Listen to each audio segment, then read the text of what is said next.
Before we leave, Mr. Cray, I want to ask you a question because the state of the world we're dealing with like police brutality, everything that happened, well, that was uncovered for the world to see, but that we've been knowing is going on, with like the death of George Floyd. Um, Now more organizations want to try to help the community and help all of these issues, but they really don't know how to organize. And that was something you all were really great at doing. So do you have any advice for organizations on how to organize? Well, my whole thing is, and I tell anytime I go speak anywhere, is, social media is great. Uh-huh. It's great, but like a lot of times I go to different functions, it's the same people because they all in your little Yeah. world. You have to do, and some people, well, yes, how the youngsters do it today, but you have to get out here. Yeah. It's just like Jehovah Witnesses. I don't believe in what they're about, but I admire their dedication Yeah. because they walk door to door. Mm-hmm. Or it used to be sisters down the street here at Stripes. Every morning, I used to take my son to school. At 6:30, I'd go to Stripes, get him some breakfast, and these sisters would be sitting there from Tobin. They'd be there with what I mean. Yeah. And so, basically, what I'm saying, you got to get out here. Yeah. People need to see you. Yeah. And people need to, because that's when, just like I said, like with the survival programs, Mm-hmm. uh, people got to see us for who we really were. Right. Where people couldn't, no matter what, you know, I'm gonna tell you about this one incident one time happened in Allen Parkway Village. And see, one of my responsibilities was because the thing the party said is if you make money in our community, you need to give back to the community. Yeah. So we pressed business to donate. You didn't have to give money. Yeah. Some stores gave a case of eggs or a case of Yeah. milk or a case of orange juice or something, but you need to give something back to the community. And what I used to try to do, because that was my responsibility, to go around to the different businesses and, you know, Yeah. pick up or solicit donations. I remember one time in Allen Parkway Village, what I used to do is I'd go, and because a lot of the kids in Allen Parkway, they had never been out of that apartment complex or that neighborhood of Fourth Ward. Yeah. So I would take them with me, four maybe at a time, because I was in Yeah. the car. And I remember one day, I'm standing out there, and the kids would be dang near fighting, trying to, because I wouldn't take so many. Yeah. And so this brother, and the kids standing, his wife standing, he ran over. I don't want my kids around that Black Panther shit. And he ran over like he was gonna, attack. His wife jumped in front of me and did like this. And hell, he was so upset. He grabbed her and ripped her dress, and she told him, look, you're not gonna do nothing to this man. This man feeds our kids every morning. Yeah. And a week later, I saw this brother on West Dallas and Fort Ward. His car had broke down. Yeah. Oh. And I stopped to help him, even after he had done what he had done. Yeah. And after that, we were like this. You know what I mean? So that's what I'm saying. You got to get out to the people. And a lot of people try to replicate, like you got people, they give food out every month.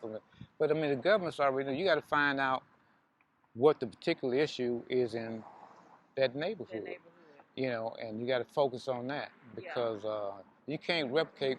I mean, it's just like the clinics. Like I said, they got free clinics everywhere now because of what we did. But we saw that as a need. Yeah. Or we saw that as a need because we said you cannot learn on an empty stomach. So, sure can. So that's why we started the free breakfast program. Now they're in schools. Yeah. So you can't replicate what we did. You got to find out what the issues are in your community, and you got to get out in the community. And the only way you find out is you got to get out. It's just like the Kinder Institute is doing. They hired people to go door to door and ask how many people live in here. What's your, you know what I'm saying? Yeah.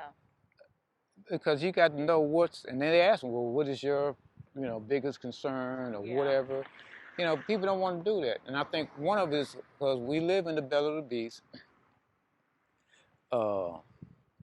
We live in the bastion of capitalism. Yeah.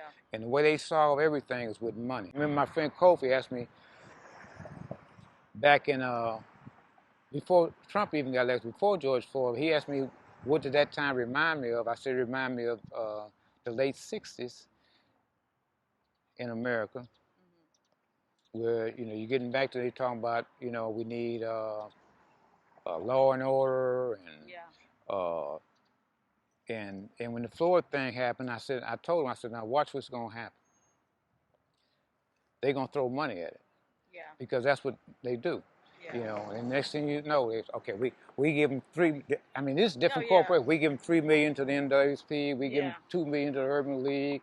We give them so much to Black Lives Matter, which I thought wasn't an organization. That's what they said they started, but that's what they do. But they don't come down to Shape Community Center or Say Hi. People that's in the community working 24/7. They ain't tricking no money down there. That's important. And so that's important. And that's the thing. I think we're spoiled. I mean, our young generation is spoiled.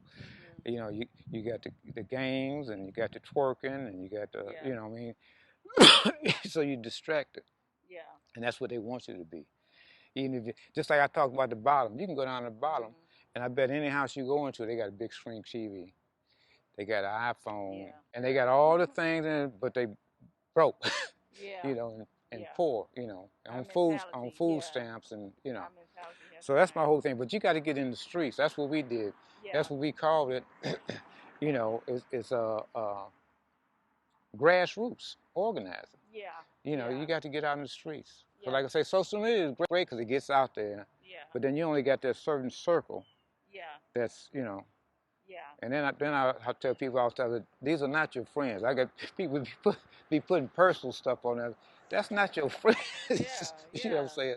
But But no, that's the takeaway. Well, that's one of the takeaways, and from talking to other organizations and artists so far on the tour, it's about the community, getting out into the community and talking to the people. So I want to thank you, Mr. Creer. I want to thank you, Mr. Aaron, for inviting us in and telling these stories for not just people in Houston, but for whoever is able to watch the tour, the virtual tour. I want to thank you because it's just like anywhere I go. I remember I was in Oakland 2 years ago, and this young lady, she was from Georgia, but she was going to UC Berkeley. She almost had me in tears because she was crying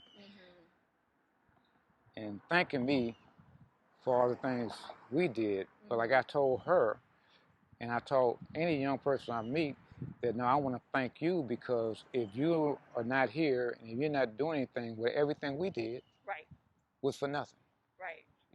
So the same thing, and I appreciate you keeping our legacy alive.